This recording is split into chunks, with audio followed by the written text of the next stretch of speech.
Alors, je tenais à faire cette interview parce que je me suis dit, c'est quand même toi qui interroge tout le monde, d'habitude. C'est vrai. Alors, je me suis dit que ce serait quand même rigolo que pour une fois on échange les rôles. Voilà. Et que ce soit nous qui posons les questions. Alors, j'avais un premier défi. Je voudrais que tu t'imagines que tu es commercial chez Tesla. Alors déjà, je voudrais te filmer. Ah oui. T'as 30 secondes. Allez, on va dire 30 secondes, une petite minute pour nous convaincre d'acheter une Tesla. Vas-y. Alors donc, la Tesla Model 3 est une voiture capable de faire 500 km sur une seule charge, qui se recharge grâce au réseau de supercharge Tesla qui est unique au monde et qui permet de vous recharger environ 200 km en 15 minutes, ce qui correspond à la pause qu'on doit faire en principe quand on fait des voyages. Donc en fait, si vous achetez une Tesla, vous ne changerez quasiment rien à votre utilisation normale d'une voiture. C'est cool. C'est génial. Qui est convaincu? Les pouces bleus. Les pouces bleus, les pouces bleus. Et vous pouvez répondre. Alors, Mais j'avais 30 secondes. Hein. Si on allait expliquer tous les avantages d'une Tesla, ça aurait beaucoup plus de 30 secondes. Ah ben, il faut réciter le repeat after tu me. peux essayer de nous parler un petit peu comment a évolué ta chaîne? Comment t'es... Parce que je sais que au départ, c'était pas une chaîne sur les véhicules électriques. Alors enfin, ça a toujours été une chaîne sur les véhicules électriques, mais à l'époque, j'avais une chaîne de moto qui s'appelait Légion de la route. Et m'est venue l'idée, quand j'ai acheté mon Twizy, de me dire tiens, je partagerais bien mon expérience avec ce nouveau véhicule tout bizarre là, qui est électrique, mais si je mets ça sur ma chaîne de moto, ça n'intéressait personne. Donc j'ai créé cette chaîne qui s'appelait à l'époque Twizy Rider. Pourquoi? Parce que Twizy, Renault Twizy, et Easy Rider, qui est un de mes films cultes, étant donné que je roule en Harley depuis 2001. Voilà. Alors, est-ce que tu peux nous dire, parce que bon, tu parles de la Twizy, mais je sais qu'il y a des personnes pour qui la Twizy ne savent même pas ce que c'est. Est-ce que tu peux essayer d'être un peu plus précis sur ce que c'est qu'une Renault Twizy? Alors, une Renault Twizy, c'est un quadricycle lourd électrique qui se conduit avec un permis B ou un permis A et qui est homologué sur route avec une immatriculation. Voilà. L'autonomie est d'environ 80 bornes si on ne roule pas à fond. Hein. En moyenne, c'est plutôt 50-60 km, mais pour les trajets quotidiens, c'est un véhicule qui est parfait. Par contre, c'est un véhicule qui est plutôt assimilé à un scooter parce que il n'y a pas de protection. L'hiver, on a froid, il n'y a pas de chauffage. Voilà. On peut se faire voler les affaires si on laisse dedans parce qu'il ne ferme pas à clé. Enfin, on va dire c'est un gros scooter, mais à 4 roues, un peu plus large qu'un scooter, mais moins large qu'une voiture. C'est entre les deux, c'est un quad. Voilà. Ouais. Alors, donc aujourd'hui, Electron Libre, donc c'est combien d'abonnés aujourd'hui? 16 700 pour l'instant, ça monte tous les jours. Et 4 800 000 vues atteintes hier. Voilà. Donc on peut applaudir quand même, c'est pas mal. Hein. Voilà. Alors, dans ton histoire, moi je sais que tu n'as pas toujours été que la voiture électrique. Non, c'est vrai. Donc, comment tu es passé, on va dire, du véhicule, on va dire, sportif, puisque tu as une Porsche, Effectivement, oui. à Tesla aujourd'hui? Alors, d'abord, je suis passé à l'hybride. En fait, je me baladais dans la rue et j'ai vu une voiture s'arrêter au feu qui faisait aucun bruit et je me demandais ce que c'était que cette voiture. Et quand il a démarré, il est parti sans un bruit. Je fais qu'est-ce que c'est que ce truc? Et j'ai eu juste le temps de lire Toyota Prius. À l'époque, c'est un ovni, quoi. C'était en 2007 que j'ai vu ça. J'ai dit qu'est-ce que c'est que ce truc? Et donc, à l'époque, avec mon père, on était passionnés de moto et de voiture tous les deux, donc on s'appelait. Je l'appelle, je lui dis tiens, j'ai vu une voiture bizarre, Toyota Prius. Toi qui veux changer de voiture, ça m'a pas l'air mal, tu vois. Il regarde, et le lendemain il m'appelle. Il me dit tu peux venir à Abbeville là parce que en fait j'ai besoin de toi parce que j'en achète une là. Et le vendeur il me fait une reprise pas terrible de ma voiture. J'aimerais bien que tu viennes voir ça. Donc je me pointe à Abbeville chez Toyota. Et en fait, le vendeur lui reprenait sa voiture une misère et lui vendait plein pot la voiture d'essai. Il voulait prendre la voiture d'essai. Donc, moi, comme j'ai l'habitude de tout ça, j'ai commencé à discuter avec le vendeur, et puis ses arguments, je les ai fait tomber un par un, quoi. Et du coup, j'ai fait gagner 5000 € dans l'affaire à mon père. Donc j'ai dit, bah voilà, grâce à ça, il a eu une reprise meilleure et il lui a baissé le prix de l'autre, ça a fait qu'il a gagné 5000 €. Et mon père m'a dit, bah écoute, puisque tu m'as fait gagner 5000 €, je te les donne. Et donc moi à l'époque, j'avais un Scénic diesel, je l'ai vendu et j'ai acheté une Toyota Prius d'occasion. Super. À 15 000 €, ce qui fait que j'ai mis 5 000 € de mon père, 5 000 € de la vente et 5 000 € de ma poche. D'accord, super génial. Et donc j'ai commencé avec ça, avec la Toyota Prius 2, qui était une Prius 2 de 2004, une version pack avec toutes les options, et qui avait 60 000 km. Et aujourd'hui elle roule encore, c'est un ami qui l'a, elle a 270 000. Et c'est même la Prius que vous avez vue dans la vidéo où je rends Morpheus à Eric. C'est avec cette Prius là que je suis revenu de chez Eric. La Prius 2, on peut dire, qu'il y a une voiture super fiable. Hein, que moi-même, C'est incroyable. J'ai appelé le char d'assaut parce que c'est vraiment incroyable. C'est incroyable. Ouais, super. Donc on peut dire tous les deux, d'ailleurs, on a commencé par un véhicule hybride. Ouais, en fait c'est l'antichambre du véhicule électrique. Hein. On commence tous par une hybride pour voir ce que ça donne au niveau de l'agrément de conduite, puisque c'est très similaire à une électrique, on va dire. On a cette douceur de conduite, on a ce silence dans les basses vitesses, puisque le thermique se déclenche pas. Le petit défaut quand même de la Prius, c'est que quand on met pied dedans, le moteur se met à vrombir et on a l'impression d'un embrayage qui patine. Hein. Un bruit de tracteur. Voilà, c'est ça. Mais par contre, à vitesse stabilisée sur autoroute, on n'entend rien, c'est un véhicule qui est extrêmement silencieux. Et après, à l'époque, en 2007, quand j'ai acheté ma Prius, il n'existait pas de voiture électrique viable. Il y avait les 106 électriques, les Clio électriques, mais ça valait rien, c'était pas vraiment valable. Et en 2010, j'ai été invité par Nissan pour essayer la Leaf.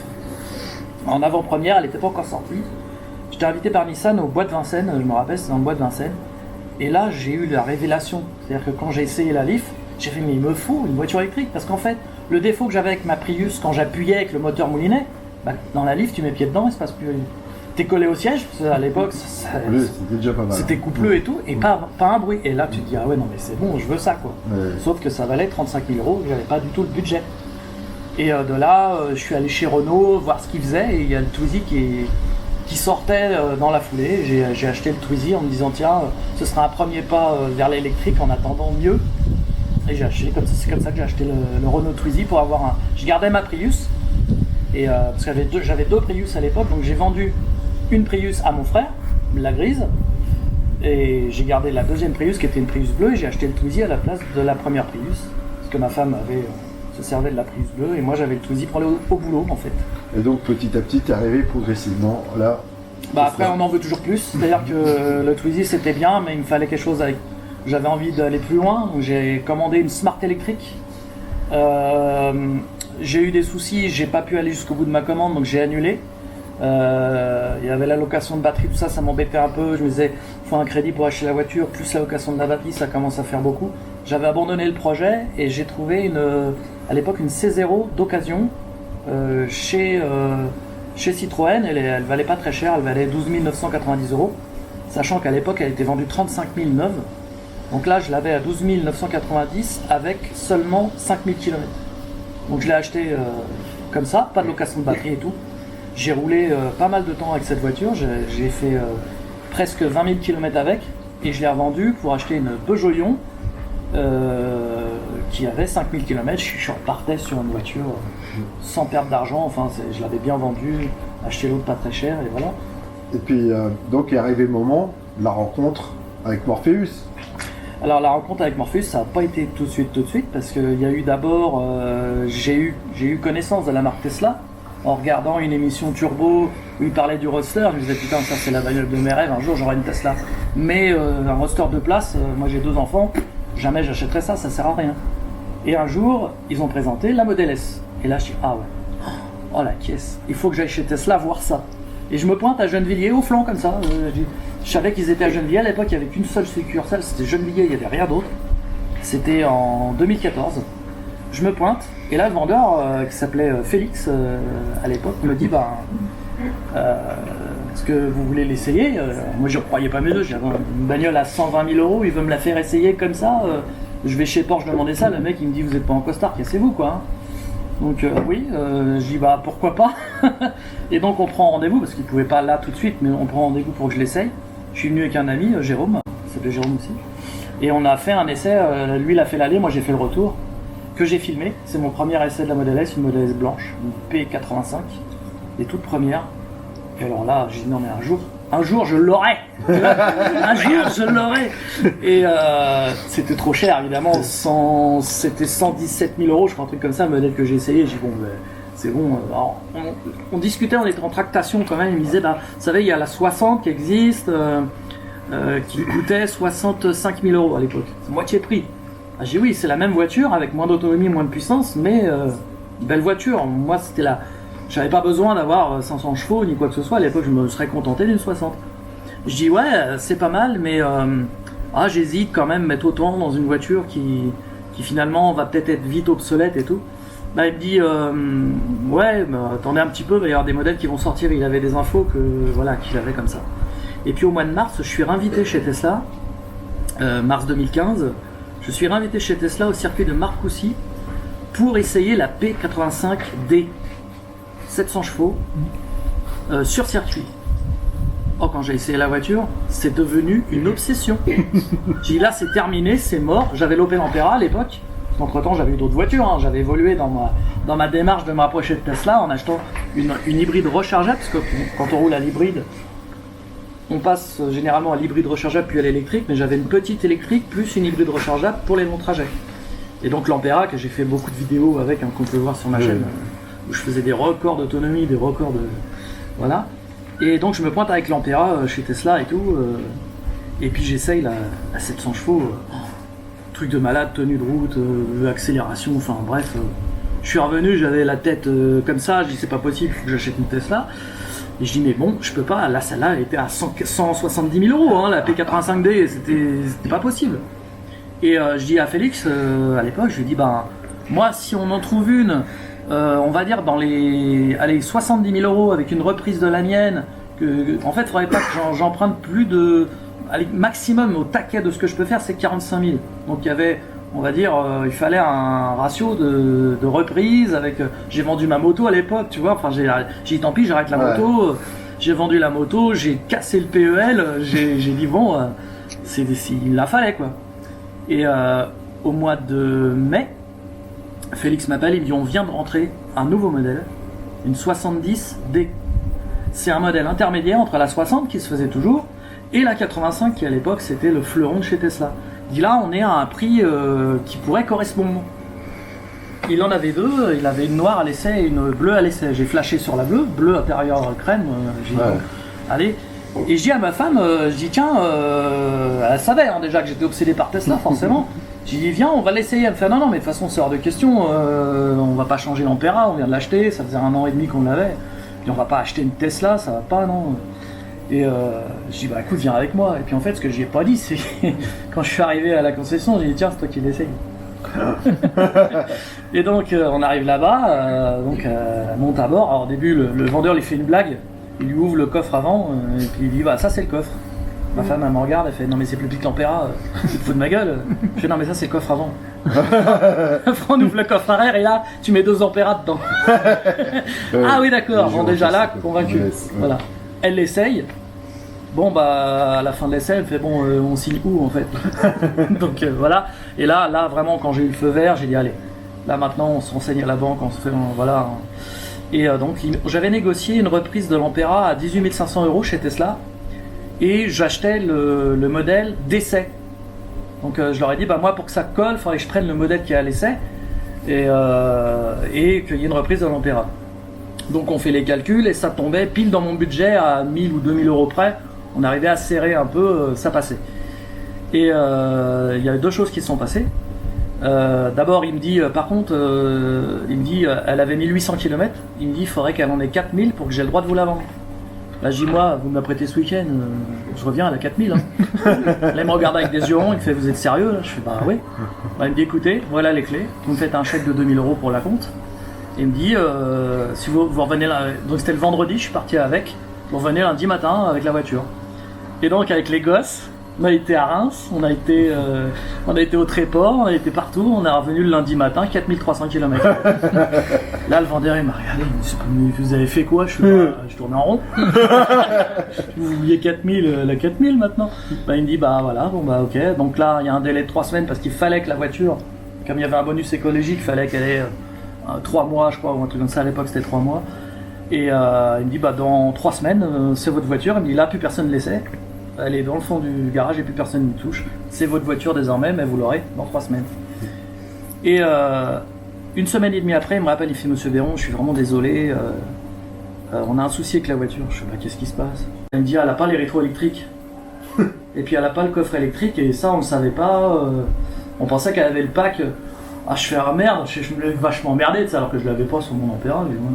Je dis, ah ouais, merde, quand même, pour une voiture de ce prix. Il fait, non, mais vous inquiétez pas, au lieu de vous la vendre 70, on vous la laisse à 67 500. Ah, je fais, putain, ça colle encore plus dans le budget. Et puis j'ai tenté un coup de poker. J'ai dit, tiens, mon Ampera, je vais la foutre sur le bon coin, on va voir si je peux grappiller 1000 ou 2000 euros. Je vais la mettre à 22 000 au lieu de 18 500, et on verra bien à débattre. Il y a un abonné de ma chaîne qui m'appelle, il fait, ouais, j'habite Lyon, c'est la voiture que vous avez dans les vidéos? Je fais, oui. Il fait, j'arrive tout de suite, je prends le train. Il est arrivé, 22 000 euros, il est parti avec la voiture. Hallucinant. Du coup, bah, j'ai eu la voiture donc moins chère, meilleure reprise. J'avais vendu ma bécane, du coup j'avais moins à casser mon PEL. Tant mieux. Et ça passait crème au niveau du crédit. C'est comme ça que j'ai eu Morpheus. Voilà l'histoire de Morpheus. Alors, moi, ce que je peux témoigner, si tu me permets, comment dire, donc moi j'ai commencé à regarder tes vidéos quand tu avais ta Prius 2 rechargeable, hein, c'est ça? Prius 3 rechargeable. 3 rechargeables, ouais, c'est ça, exact. Voilà. Donc après il y a eu l'Ampera, et puis donc l'arrivée de Morpheus. Hein. Donc moi quand j'ai commencé à regarder les vidéos que tu as fait sur Tesla et Morpheus, bon bah faut dire tu m'as refilé le virus. Oui. Parce que j'étais un peu comme un gamin devant mon écran en regardant tes vidéos, hein, en sachant pas qu'un jour je te rencontrerai. Hein. Et puis donc j'ai pu avoir, donc c'est maintenant il y a 3 mois, j'ai pu avoir ma modèle 3 grâce à tes précieux conseils. Hein. Voilà. Et mes contacts. Voilà. Oui, ça, et on peut dire que c'est quand même mieux d'acheter une Tesla avec quelqu'un, on va dire, qui a quand même des connaissances. Bah disons que oui, il y a quand même des choses à savoir. C'est pas une voiture comme les autres. Il y a des pièges à éviter. Quand on achète une voiture électrique, il faut savoir pourquoi on l'achète, à quoi elle va servir, et est-ce qu'on est capable d'accepter les contraintes que ça peut engendrer. Sachant qu'avec une Tesla, il n'y a pas beaucoup de contraintes. La contrainte principale étant quand même qu'il n'y a pas beaucoup de concessionnaires et que le service après-vente est très compliqué. À part ça, la voiture elle est formidable. Le réseau de recharge est largement suffisant. L'autonomie est fantastique, les performances, ça a tombé par terre. Donc en fait, tous ces avantages font qu'on passe outre les petits défauts qu'on pourrait avoir, notamment des défauts de finition également, parce que c'est pas une voiture parfaite au niveau des finitions. Cela dit, pour une américaine, elle est largement au-dessus du lot quand même. Voilà. Mais celui qui vient d'une allemande, évidemment, il va être un peu tatillon, il va dire ouais, c'est pas la finition allemande, mais c'est pas non plus le prix. Une voiture de 500 chevaux comme j'ai, si je l'achetais chez BM, c'est 100 000 euros. Ah oui. C'est toute la. Après, il faut suivre derrière l'entretien, les carburants. Moi, j'aurais jamais pu me payer une voiture avec autant de chevaux si c'était une thermique. Parce que je pourrais pas suivre au niveau des entretiens et des consommables, en fait. Ce serait pas possible. Voilà. Alors là, comment dire, je vais laisser la place à quelqu'un que tu connais bien et qui fait un petit peu comme toi des vidéos. Je ne comprends pas de qui tu parles. Parce que moi j'aimerais bien qu'il te pose des questions un petit peu sur ton métier de youtubeur, parce que c'est quand même un métier. Hein. Ouais, moi je considère plus ça comme un passe-temps, on va dire. Voilà. Parce que si je considérais ça comme un métier, je pense que je me serais peut-être lassé. Ouais. Alors que comme c'est une passion, en fait, ça perdure. Voilà, parce que c'est très difficile ce métier, comme tu dis, de youtubeur. Ouais. C'est très difficile parce qu'il faut accepter la critique, il faut accepter les insultes. On est mis à rude épreuve. Et si c'était pas une passion, ça ferait longtemps que j'aurais arrêté. Bon, je vais prendre le relais de Samuel, même s'il a déjà dit beaucoup de choses, posé beaucoup de questions. Donc moi je vais me concentrer plus sur la partie YouTube, entre guillemets. Hein. Qu'est-ce qui t'a donné de l'envie de partager en fait? L'envie de partager, tout simplement, c'est que je trouvais au départ, donc je parlais de la Twizy, hein, je trouvais ce véhicule tellement atypique et tellement hors du commun que je voulais montrer. Montrer comment on s'en sert, montrer que ça existait. Je voulais montrer au quotidien en fait que c'est possible de rouler en électrique. C'est devenu vraiment une passion que j'avais envie de montrer et de partager. Et puis quand on entend toutes les conneries qu'on entend à la télé, on a envie de montrer que c'est de la merde ce qu'ils disent en fait. Oui. Hein. Donc de montrer par A plus B que non, vous êtes mal informés et donc on peut rouler en voiture électrique. Faire tomber tous les tabous. Faire tomber les tabous. On entend tellement de choses que ça me met hors de moi. Quand je vois une émission sur les voitures électriques, j'ai envie de prendre un marteau et le jeter dans la Moi, télé. j'ai ça. D'ailleurs, souvent on me dit ah, t'as vu l'émission Non. sur. Je fais non, je la regarde pas, ça m'intéresse pas, c'est pas la peine, c'est de la merde. Voilà. Clairement. Bon voilà, on va pas revenir sur tes motivations Tesla parce qu'on les connaît et je crois que voilà, malheureusement j'ai eu les mêmes. C'est une longue histoire, voilà. Donc Samuel m'a demandé de te questionner un peu plus sur YouTube. Combien de temps tu passes à peu près par jour, on va dire, à travailler sur ta chaîne? Alors, ça dépend. En fait, par exemple, pour une vidéo comme l'auto-école d'Abrivado, c'est 1200 km, Ouais. un jour entier pour y aller, Un jour pour revenir. 2 jours de tournage, un jour pour revenir et pas mal d'heures de montage. Ouais. Donc en fait, c'est difficilement chiffrable. Là, par exemple, mercredi, je vais essayer le Tesla Roadster. C'est 1000 km c'est-à-dire je vais partir à 5h du matin.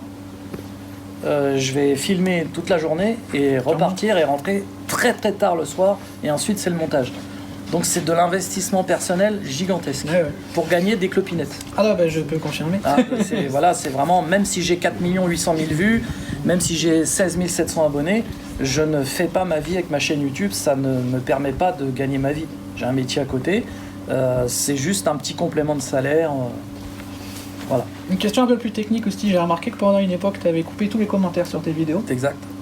Et depuis quelques temps, depuis un bon petit moment quand même, tu les as remis. Ouais. Qu'est-ce qui t'a fait changer d'avis? Mon fils a une chaîne YouTube avec 22 000 abonnés, il a 8 millions de vues, et c'est lui qui m'a persuadé de remettre les commentaires.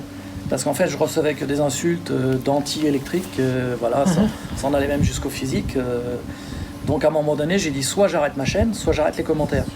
Donc dans un premier temps, j'ai arrêté les commentaires. Et puis un jour, mon audience baissait, je disais c'est quand même bizarre, j'ai moins de vues, tout ça.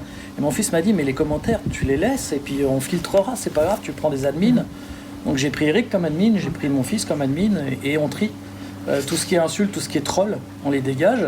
Et en fait, ça fait remonter l'audience parce que les gens, s'ils peuvent pas commenter, ça les intéresse plus, il n'y a plus d'échange. Donc moi, quand l'échange il est constructif, j'accepte une critique constructive. Oui. Mais pas une injure ou voilà, ta bagnole c'est de la merde, tu vis dans un taudis, j'ai eu ça. Ah ouais, j'ai eu des trucs, mais il faut voir. Hein. Alors, je sais très bien que c'est faux, que ma bagnole c'est pas de la merde et que je suis loin d'habiter dans un taudis, mais ça a été marqué et ça blesse. Et au bout d'un moment, quand t'as ça tous les jours, des centaines de fois par jour, parce que ils s'en prennent à toutes tes vidéos, hein, les mecs, hein, ils te spamment. Je Au bout connais d'un ça. moment, tu coupes les commentaires. Moi j'en ai un, je sais pas ce qu'il me veut, mais par exemple, j'ai posté une vidéo qui durait 20 minutes et au bout de 15 secondes de post, donc il a pas pu voir la vidéo. Ouais. Vidéo de merde et un pouce en bas. Oui, moi j'ai carrément j'ai des pouces en bas avant que la vidéo soit diffusée. Donc je lui C'est-à-dire dis, que je la mets en première, elle sera diffusée tel jour à telle heure, j'ai déjà des pouces en bas. Ah oui, C'est des mecs qui viennent là que pour ça en fait. ouais. Bon. Au début, j'avais du mal à l'accepter, je me disais mais c'est pas normal, pourquoi, qu'est-ce que j'ai fait? Mais en fait, mon fils m'a expliqué, il me dit mais moi, si tu savais le nombre d'insultes que je reçois, de pouces rouges, tu t'en fous, c'est des trolls, c'est pas tes abonnés. Voilà, Parce que tu fais que pour ça. tu fais les vidéos pour tes abonnés. Donc tu ne peux pas les léser eux qui te soutiennent pour des abrutis qui viennent là que pour faire chier le monde en fait. Ouais, non, Donc ça. je suis revenu en arrière, j'ai remis les commentaires. Je te dis ça parce qu'en fait au départ moi j'avais hésité aussi parce que je t'avais raconté, j'avais eu un souci avec une personne aussi comme ça et Mais en fait c'est je m'étais dit je coupe ou pas et en parfois fait, non. c'est même pas des vraies personnes. Oui, là, c'est quelqu'un. C'est des bots. Non mais là c'est quelqu'un. Ouais. Parce que- Ouais, après voilà. Voilà. Ouais.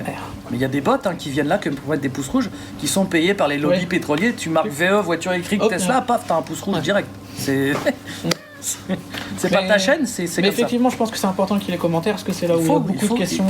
Et je me mets un point d'honneur à répondre aux questions. Ouais, c'est ce que j'allais dire. J'ai vu que tu répondais aussi à tout le monde en fait. Oui.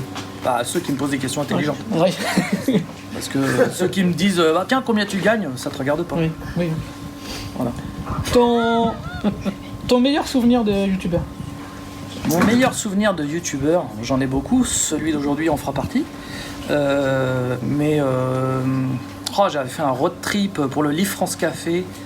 Je sais plus où c'était, dans quelle région c'était, mais j'avais dormi chez un abonné et tout, qui m'avait reçu chez lui.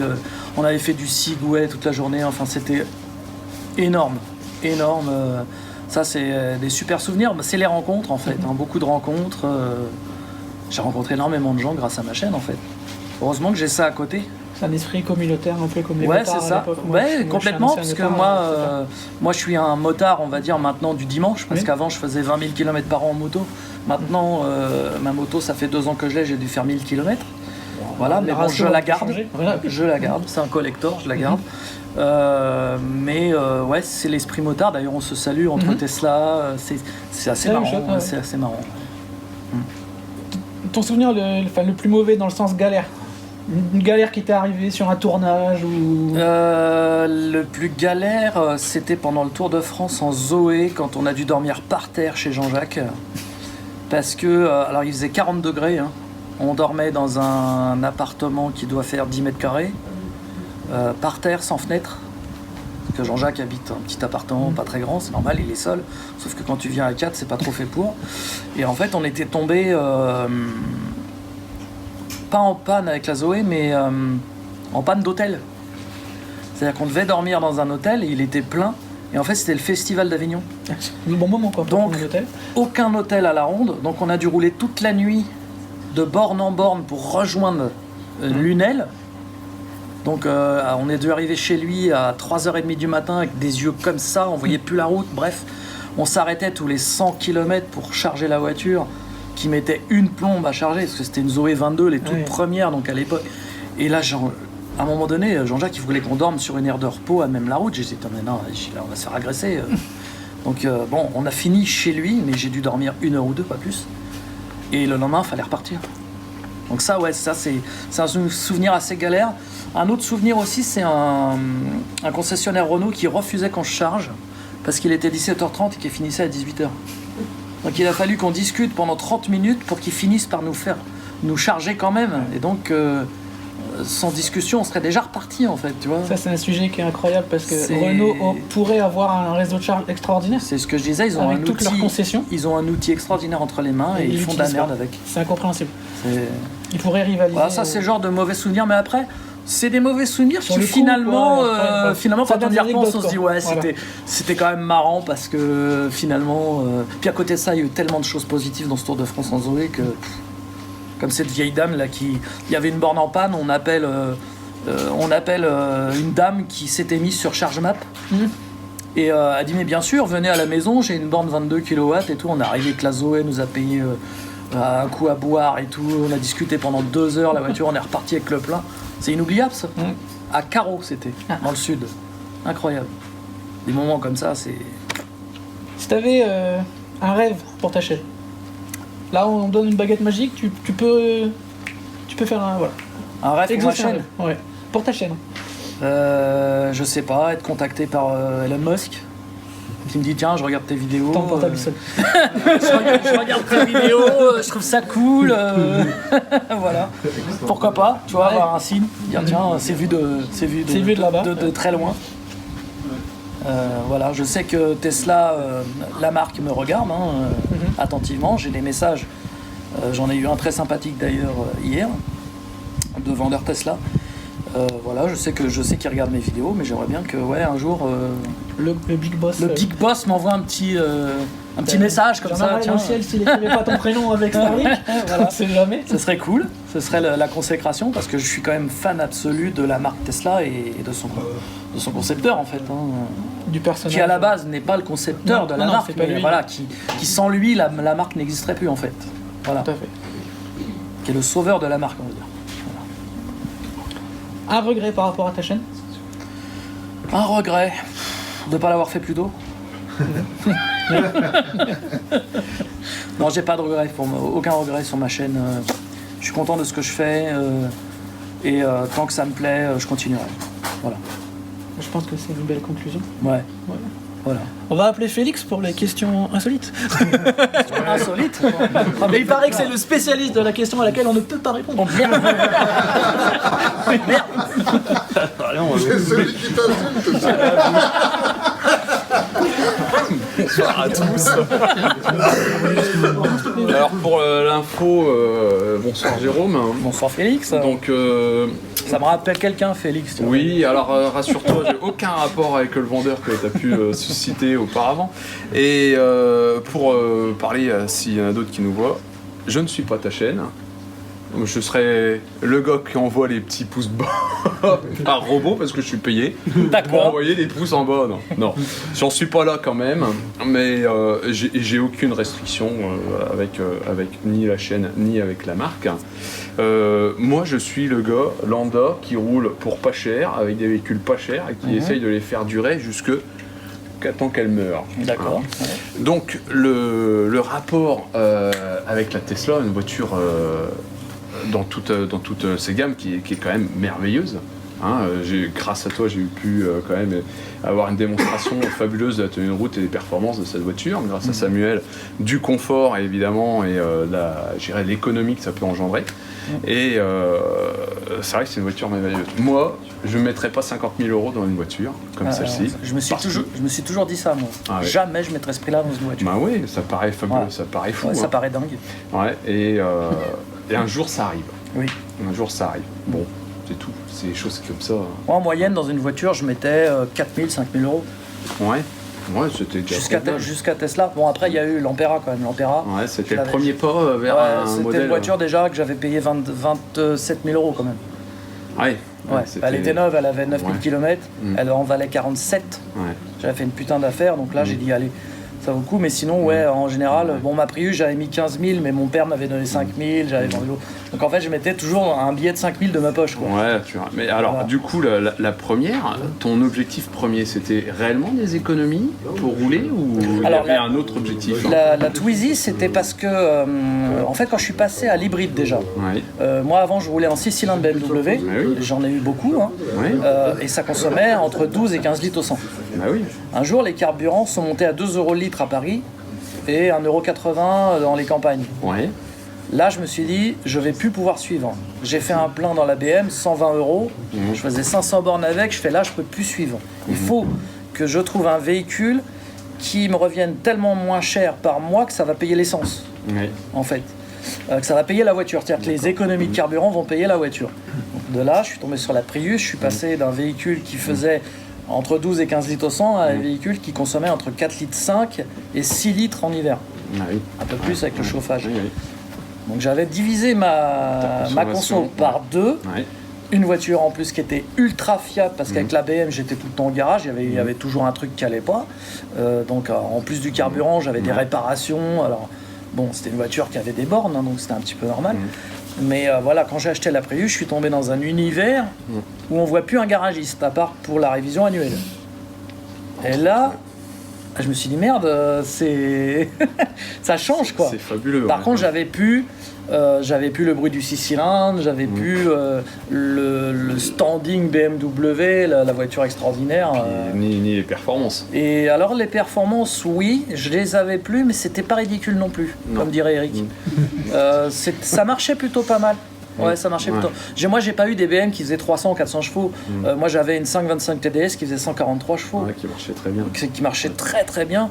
Et quand je suis passé à la Prius, je suis passé à 110 chevaux. Donc finalement, j'ai pas perdu tant de chevaux que ça. Non. Ça marchait pas pareil, mais ça me... C'était une autre philosophie. Oui, ça marchait pas mal. Et puis on pouvait rouler en tout en douceur, dans le silence. En ville, le moteur s'éteint. Enfin, moi, je me souviens d'une fois où je suis allé au travail avec la BM. Et je suis resté 3 heures bloqué dans les bouchons et je mettais le chauffage en plein été parce que je voyais l'aiguille de température qui montait dans le rouge. Je pense que tous ceux qui connaissent ce problème vont y penser et se dire ah oui effectivement. Bien sûr. Avec une Prius on oublie ça. Oui. Il n'y a même plus de jauge à température, ça n'existe pas. Bien sûr. Donc j'avais commencé par ça. Donc là je faisais des économies Et puis après, alors j'ai jamais eu une démarche écologique par contre. Hein. Ça, je le dis d'avant. C'est la question que je vais te Je l'ai poser. déjà dit sur POA, j'ai pas acheté une voiture électrique Ouais. pour le côté écologique. Quand on veut être écolo, on n'achète pas de voiture.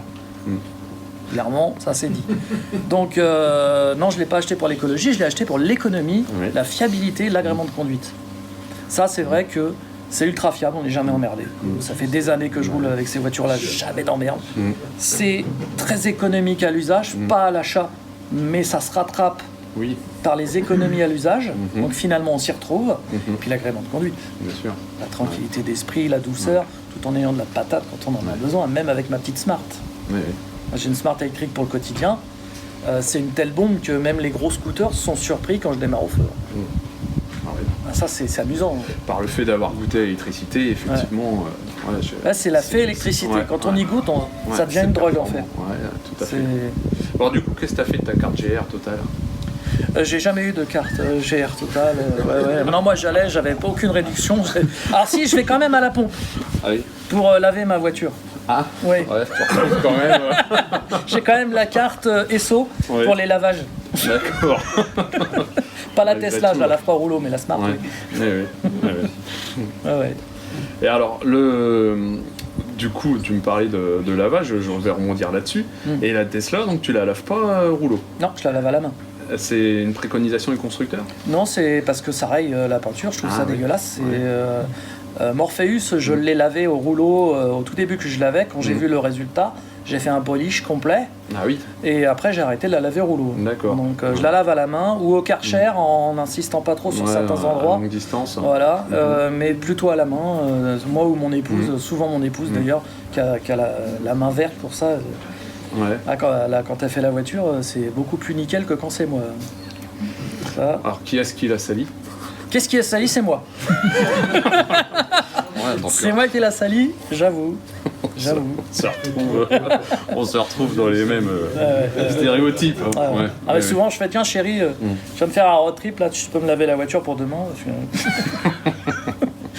Elle est de Alors, bonne du coup, composition quand même. Du coup, ça, t'as déjà fait des vidéos, puisque je ne suis pas ta chaîne, sur De- comment laver la Tesla? Non, jamais. Ah bah, Ouais. ça jamais. peut intéresser. Ça peut être une. Ouais. C'est une de mes prochaines. Ah merde.